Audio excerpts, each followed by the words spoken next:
What is to be the defining philosophical battle of our age? I think I have the answer. There have been many battles throughout history, battles of mind, battles of ideas, communism versus capitalism, democracy versus monarchy, religion versus secularism. But what will be the big battle of our day and our children's day and that of our grandchildren? I think I know. It will be, fundamentally, the battle between those who love humanity and those who hate humanity. Those who hate humanity are already well represented in the world. Environmentalists who say that man must sacrifice for the bugs and for the dirt and the stone and the trees.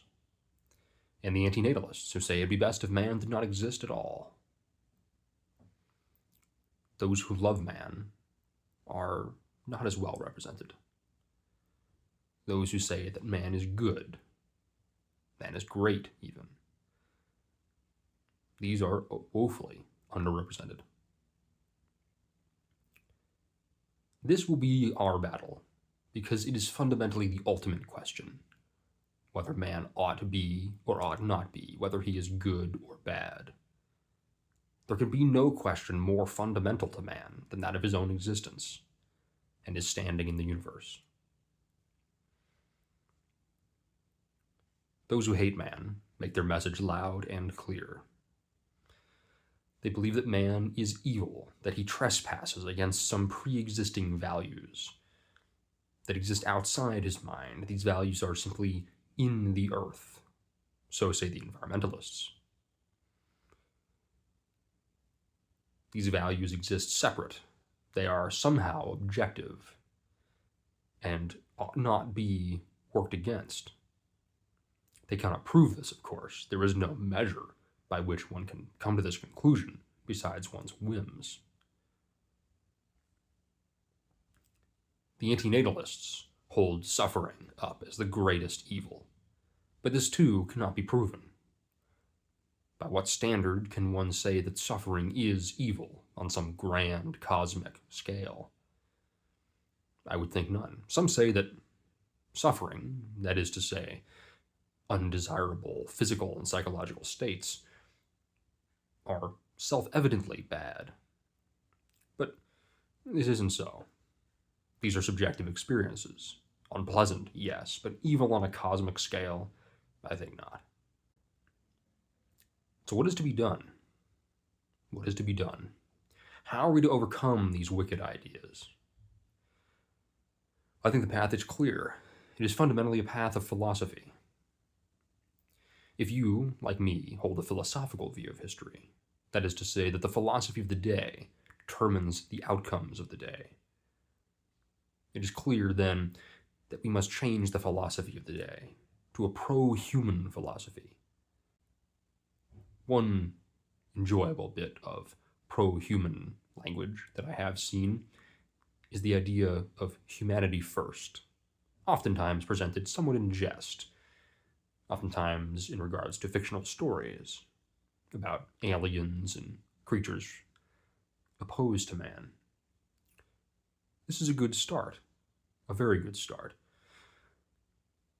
The idea that man is fundamentally the hero of his story. I think this is the correct philosophy. Yes, presented in terms of fiction and jest for now, but I think it can be taken much more literally, much more seriously in the future. This should be our goal, fundamentally, to change the philosophy towards this pro-human, humanity as hero, as protagonist philosophy. This is the philosophy that will take us to the stars, so that we may manifest our destiny out in the great beyond. There are those who wish we would simply die here in the mud, never reaching for things greater. But all right-thinking people should reject this and strive for a better future. But what is better? This is an important question, for our very enemies would say that man's recession, or even ceasing to be, is better. I would propose that better is an expansion of man's potential. What is man but a potential expanding organism? It is what we do. We alter the world around us to better suit our needs, to expand that which we can accomplish. Let us take this to its logical conclusion. Let us expand our potential beyond our wildest imagination, and I know that our descendants, if we win, will.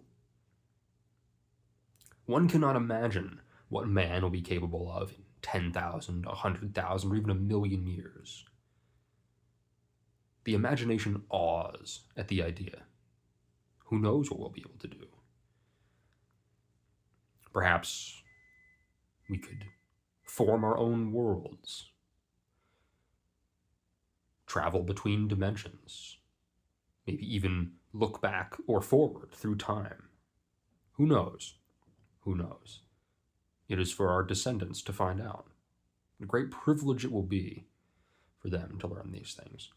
But in a way, an even greater privilege for us to create these people who will do these great things. And so, in summary, that is the battle of our time. Human versus anti-human. A love of man versus hatred of him. Which side are you on? Interstellar.